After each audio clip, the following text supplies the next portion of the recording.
Hey guys, welcome to Samson's World. This is Sit and Spin, where I sit down with some badass comedians and pick some hot questions out of the hat. With me today, oh my god, this is such an honor, my good friend, viral, Instagram, television producer extraordinaire, entrepreneurial genius, Miss Simone Shepherd. Well, thank you.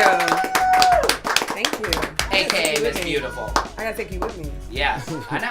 I'm one of the best announcers on the universe. Yeah. All right, next up, my homeboy. Oh my God, Mr. So St. Louis, Mr. AKA Big Boom Boom. Hashtag Boom. Hashtag Do Better. Star of Orville. The man, Mr. St. Louis. Give it up for Jay Lee. Got it, because we don't have a full audience. Oh man, it is so great, guys. So let's just get into this a little bit. Simone, welcome. Hi. You and I, Simone, Simone and I go way back to the Black Hand Side improv sketch group where we used to do the Comedy Store. Oh, dope. Every Tuesday. Yes. With Zainab Johnson, who R.T. Steckel, a few other cats in that. Yeah, Tiffany was in it. Tiffany was in that. That's right. Tiff was in it for a short bit. That was people. There was some people. So what are you doing now? We know that you're, Miss Thang, but why don't you tell the people exactly what is it, Miss Thang, that you are? Okay. I hate talking about myself, but here we go. I am currently, because I'm a writer, and that was really what I've been trying to do forever. Mm-hmm. So I transitioned into, I saw my first film. Thank you. So I am in a long process. Everybody who knows that knows. So I've been working on that. Some tech stuff going on, some major stuff that I'm going to announce soon. I'm super excited about.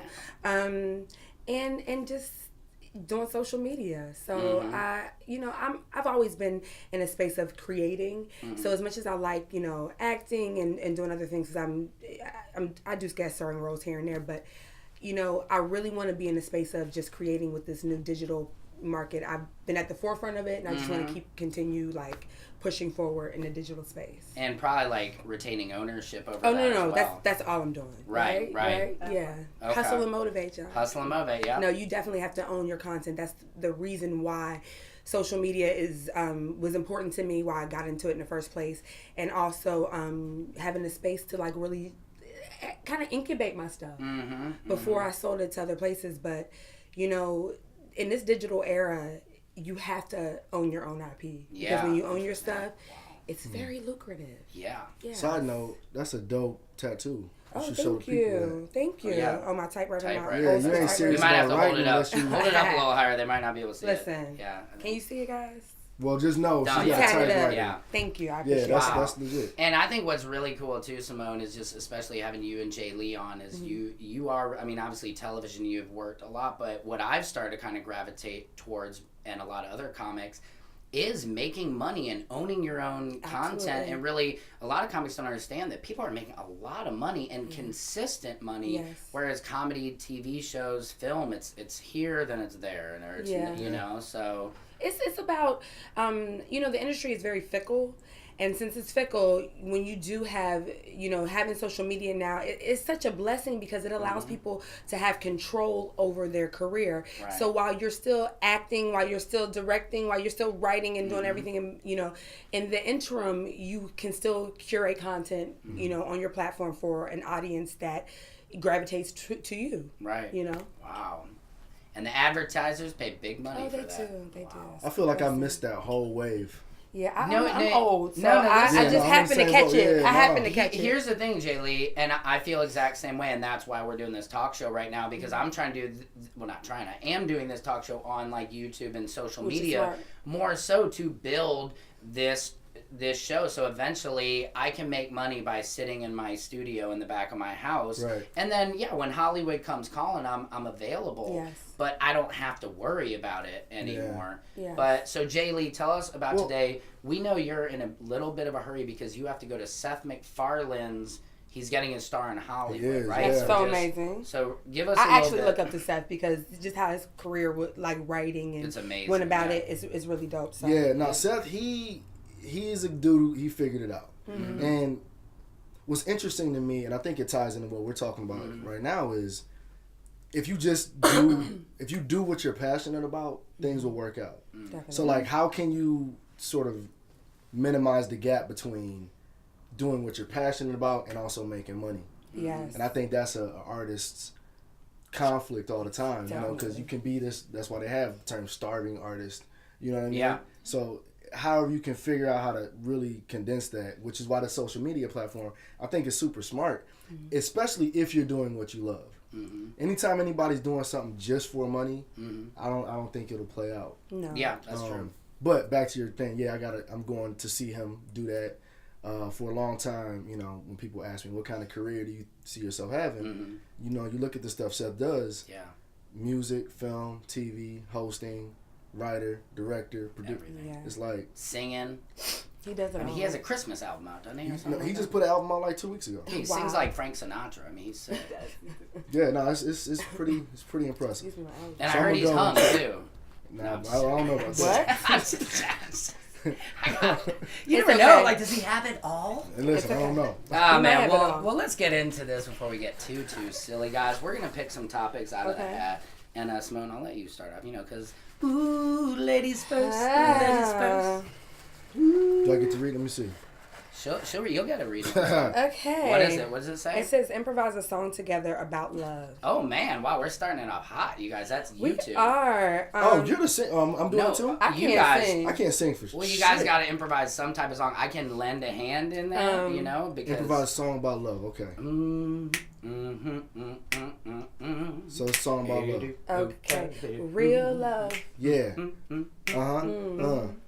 I'm searching for a real love. But we got to change the words though, because we're improvising. Yeah. Okay, I got it. Original song. I hate love. I'm a selfish artist, and I don't have time for you. Wait. Love broke his heart. Yeah. You can tell, but I'ma sit here. I'm doing well. Yeah. No, I can't flow. I'm gonna mess this whole thing up. Sorry. Good. I tried it. I tried to flip love. That was good. I'm not against love though. I'm pro love. That was great. I found love, and love is a beautiful thing. Love can be a motivator. That's if it's right. the right love. That's true. That's right. You and Kieran, right? Yes. You guys are still Very doing blessed. together Yes. and everything. Yeah. Yes, I everything gotta is get great. Kieran over here too. Yeah, you do. He's always. I miss so good Kieran. though. I love him. Yeah. I like love. I was just being silly. Yeah. I know you were.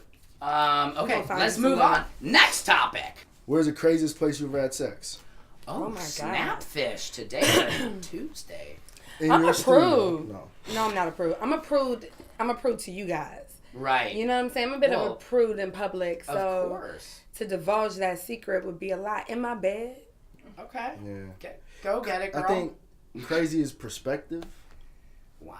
You know, something might be crazy for you, might be normal for somebody else. Man, that's deep. Yeah, I had sex in a castle one time. With your wife? Yeah. The Magic Castle? And not like a Chuck E. Cheese's, like a real castle. Like a real castle. Did you guys go to the castle and say, fuck it, let's just do it? In a window, was there a wizard there? We crawled into a window space, like one of those concrete windows. Were y'all touring the place? Yeah, we were touring it. Was there a we decided moat? just it was like a whole ocean around it. Okay. So overlooking the ocean. Ischia, Italy. It's a little island. Oh, I love fucking in Ischia, Italy. See? Wow. Ischia is the shout Shitska. Shout out Ischia, Italy. That's right, man. Shout out. Some good sex there. No, but I mean, it was just like, you know, you're young and fun, like young couple. You're like, hey, let's try and have sex in the castle window. Bro, I was just telling somebody. I was prepared. I guess you guys got, deep with it, but I'll handle it. No. I swear, the other day somebody called me and they was like, how do you like having sex in Ischia? And I was like, it's so funny you asked me that because it's so dope. They got a castle. Yeah. Man. Y'all clearly talked about these questions before we didn't. Before I got here. All right, next topic. What is your late night shack? What does that say? Late night snack. Oh, that's an N. It's an N. So that looks was like an H. Sorry, my writing's terrible. No, it's all good. It's not that bad. It's just I took my glasses off because I was trying to be cute. Okay, my late night snack. It's embarrassing because I really do eat healthy, but late night, me and my man lay in the bed and eat. We eat those gummy lifesaver things. Those gummy, and we eat them things all night long. I'm talking about so bad. Like I get up and brush my teeth. He does sometimes, but he be having them them gummy lifesavers stuck to because we also smoke a lot of weed. So, well, I get him high because I smoke a lot of weed. Why don't you guys get like a necklace? We should. Of gummy, like those little That's kids. so smart. I know. It'd be gross and sticky. I'm just But it may picturing make Kira, for like, a just weird doing sex that. story, right? Yeah. It may make for that. Now, hey. That's it, I guess. Damn, I'm boring. No, you're I'm excited. sorry, guys. No, that was amazing. That's the only. What's your late night snack? Cheerios. Oh, like a baby. Yeah, Honey Nut Cheerios. Honey Nut Cheerios. I love Honey Nut Cheerios late At night. least it's healthy for you. Right? It's good for your heart. And how many bowls do you go? Do you just go one, or just sometimes No, you fill it right back up and throw a little more milk? I've You been put milk in rewalk- it? Yeah. Or do you just eat? No. I have my, You have I eat my- cereal. He's got a Yeah. big What kind golden of milk spoon. do you use? Whole milk. Yeah. No, stop. Milk ain't good for you. Yeah. Almond It's got me this We far. want you to release the milk. Listen, No, that's what Release- St. Louis and you. We Not gonna- on the we show. gonna- Don't release the We're milk on going. the show. We're gonna speak about your We'll do health. some- okay, we'll do yeah, some we're not other gonna milk have a black man out here just drinking milk. That's Shout right. out Milk and Ishka. Hey, Yeah. I don't drink milk. Yeah, you shouldn't drink milk. I know, I Red know. Cap. It's Old disgusting. school. Hilarious. All right, next topic. How has Nipsey Hussle inspired you? Oh, there we It's a go. good one. That's a really good one. I mean, you go back and you look at all his interviews. You listen to his music. He was a cat that was on it, and unfortunately, it takes sometimes a tragedy for people to pay attention. But I unfortunately never got to meet him. I would have loved to have met him. He seemed like a very, very sharp young brother. I know a lot of people who did know him who sort of mirrored that same energy. But he's somebody who every time I heard him talk, I was like, that's it. Wow. He gets Hustle it. and motivate. Yeah. Yeah, I only met Nipsey once. I got to interview him. But I've been a Nipsey fan for a very long time. Like Kendrick Lamar and Nipsey have been my favorite rappers for a minute. I'm all about inspiration and motivating and looking towards the future and uplifting and, evolving. And that's what he was all about. All his music was either autobiographical or prophetic.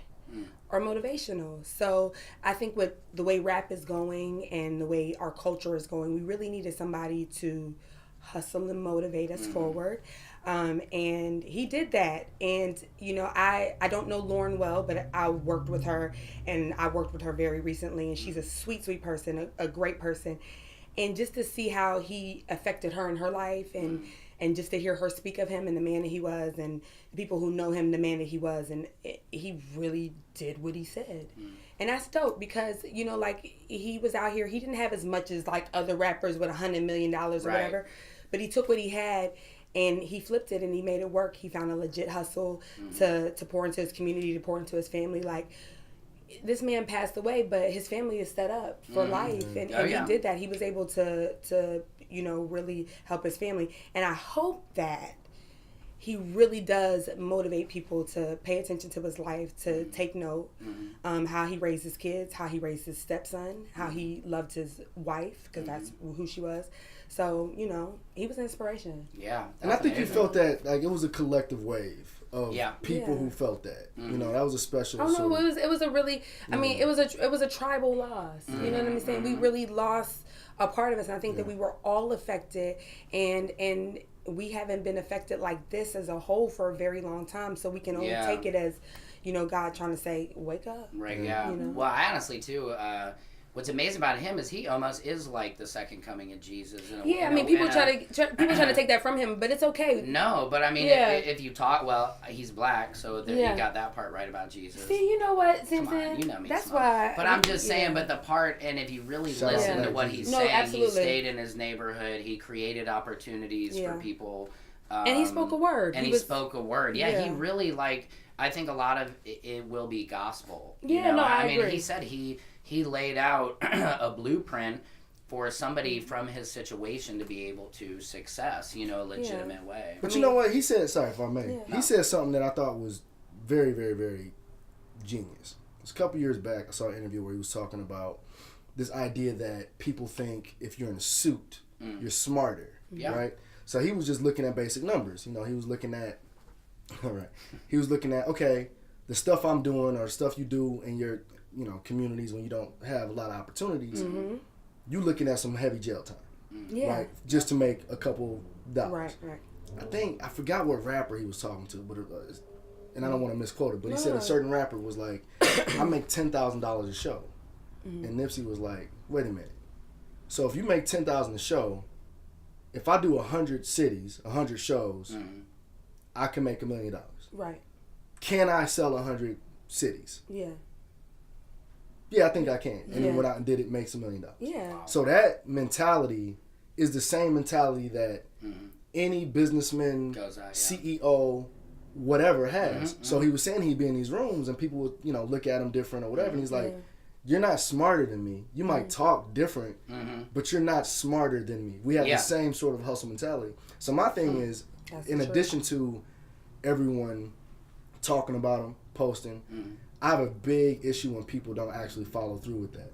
So the stuff he left, the blueprint you were talking about, behind, if you don't follow it, then you miss the whole point. Yeah. I just have faith that that's what's happening. I think people are really following, the things that he said from the things that he talked about to his mother talked about a healthier lifestyle, about the food you eat, about how you, entrepreneurship, all these things that he talked about, I think are now becoming a bigger conversation. And we're looking at the people who had the opportunity to pour into their community or into their family and have not, and looking at them a certain type of way. You know, one thing that Nipsey says, the last thing I'm saying that really was, it talks about what we're essentially doing in this moment. And he said, look, he was talking about looking a gift horse in the face, and he was saying social media right now in this technology era is like the gold rush. When everybody moved to California, now everybody's getting on social media. It's giving people a new way to create, new opportunities. And you're going to see these big companies, and this is his words, these big companies start to crumble, these giants start to crumble because people are becoming entrepreneurs. They're finding ways to get people directly what they need, and people are, it's kind of like grassroots, cutting out the middleman. And I think it's a beautiful thing, and he was somebody who lived his life by that cutting out the middleman, R.I.P. All right, last one. We got to get out of here. That's for you. Who wants to pick it? Thank you. Appreciate it. I think, was it my turn? Yeah. Last one. We got to get Jay Lee to okay, this let's thing. get and out. Simone's got a couple checks she's got to cash. Whatever. If your significant other is cheating, do you want to know? Oh, snap. Ending this on a light note. Ooh. I think this is a good question. Thank you. Because a lot of people aren't very honest. Go, Jay Lee. Would you want to know? No. Or, no? But I think, okay, so listen, it's not good to live in the dark, right? Because you have to know the truth in order to move forward. So I believe the truth will come out anyway. True. But I don't believe in going to look for certain things, or, I'm a woman, so innately, and I've been in places where I'm checking phones or whatever, but at the place that I'm at, because I'm a woman. I'm a woman. It's natural. I'm a woman, so I naturally check phones, want to kill you. Phones, all those things. I don't check. But it's a woman. We can't help it. It's something. I know. It's a little. Well, it's a trust within a relationship, I think, too, that you get to a point where, I'm not going to go through somebody's phone. No, it's also a woman thing. Yeah. You want to, you've been married for a long time and you got your kids. So you your wife is like, I'm not going to check his phone because she doesn't care. She doesn't care. As long as you're here taking care of these kids and helping me with this life that we agreed to live together. Why'd you come home so early? Right. Yeah, exactly. You could have stayed out later or a few days. Exactly. But no, I think that what happens is if you are, I don't want to know because I like to, listen, not that I like to live in a bubble, but I am a very busy woman. And I don't have time throwing me off in a day. So if I have to stop to cuss you out, if I have to stop to contemplate about I'm distracted from the bigger goal. And that's where I have a problem with. Yeah. You know what I'm trying to do out here. Don't distract me from this bigger thing. That's great. Your thing is don't bring it home. Don't be sloppy. Don't bring it home. I mean, don't do it. But if you do, don't do it. Well, here's my thing. Where I'm stupid. I've been married, for a long time, but I just feel like this, and maybe it's just me. I don't know if my wife agrees with this. She doesn't watch my show anyway, so it doesn't matter. Now, she's not gonna see me say at this moment. You get to choose. Do you want to keep going down this path? Okay, thanks, Jay Lee. I'm gonna keep going, man. Go for it. Here's my philosophy: if I don't know about it, it doesn't hurt me. If my wife was, say, somewhere on some girls' trip and some big bohemian fell inside of her. Shout out Ishka. Wow. I'm just joking. Your wife ain't gonna some little 24-year-old, university Thundercat, whatever, man. And Liz had a night of her life, drill down session, had a great time. I never find out about it, right? Yeah. it's not gonna hurt me. But if I find out about it, then it fucks. You're fucking up my day. Now I gotta fucking up my think life. about You're fucking up my day. You're fucking up everything. That's the thing that people don't realize. Like cheating, forget us in relationships. Yeah. You know, or the thing about it is cheating fucks up people's lives and days. So if you love a person, you fucking with their brain. Right. You're fucking. Yeah. So it's just like. But would you want? So okay. Let me clarify. Yeah. If it's a relationship, yes, I want to know. If it's a one night thing that happened somewhere, you had a good time, you still love me, nothing has changed. I don't give a fuck. But would you? I don't want to know. Would you want to know beforehand? No, I never want to know. He doesn't want I to know. just don't want to know, and vice versa. Right? You ain't out here cheating. You ain't out here cheating. I'm not out here cheating, but I'm just saying. I'm just saying, but I would much rather never know because then we gotta. Do we need to get divorced? Do we need to break up? You have to bring up do we need all to fucking, those things. Yeah. And you were just living your life. You were in our routine. You were living your best life on one night of fun, and I say in life you should be allowed to live that. I just don't want to know about it. So, you know, we were talking about Nipsey, and one of the books on Nipsey has this book list that he released, and one of the books that he had on it was the Ways of a Superior Man, and it really teaches men how to think on an elevated level. So the thing about it is people don't realize cheating is not just about affecting you and affecting the person you're with, but it's also like keeping you from reaching your highest self. You're divided, you're spread thin, your mental space, where are you putting all your energy and all your power and all your focus, because that's what's going to manifest into your life. So you want to manifest some bullshit, go ahead, keep cheating out here, and you're going to keep having some bullshit. I don't care if you're rich or not. There's a certain way. Listen, people think that we should be married and do certain things just because, oh, this is the law, this is the way it's be. No, it's a deeper spiritual thing. The spiritual connection, the spiritual revelation that we should have in wanting to be with someone, be connected. Same thing with friendships, is that these people are loyal to us because we are trying to move forward to, you know, to create something in life. Children, a future, a business, or whatever it is, you know? Yeah. So, speak on it. Our partnership. I'm still not gonna tell. I don't want my business partner cheating on me. I don't want my life partner. No, you're right. You're absolutely right. So, well, I mean, but at the end of the day, men will be men. Men will be men. See, women will be women. There's a lot of dog women who like. They're not gonna be perfect. I want people to be honest. I want people to be honest. And that's me being honest. Yeah. Well, I appreciate that. But this idea of like, women will be women, men will be men. I think if men are honest and women are honest about what they want and need, then you don't have to cheat.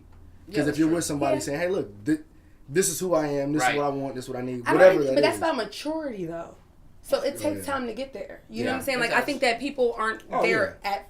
I'm just saying, you can be there, but sometimes you can meet the person that you're meant to be with before your maturity has reached the level. Sure. But I think, too, at the end of the day, the problem with us men is we're kind of like those monkeys at the zoo when you see them running around just pupping. Like, that's how it'd be if we were allowed to, and it's just that primal state of, and I can only speak for myself, but most men, I mean, I love my wife, she's beautiful, but you do see other women, you're like, instantly you're like, oh, wow, I wonder what that would be like. You know what I mean? And that's just human nature, but that is like what you're talking about, that's the control, where I can't be the monkey at the zoo and go try and hop on her back. You know what? And I might get arrested. Exactly. The last thing I would say about that, because, you know, I think that... Should I not have said that part? Bro, you got editing control. Right. Exactly.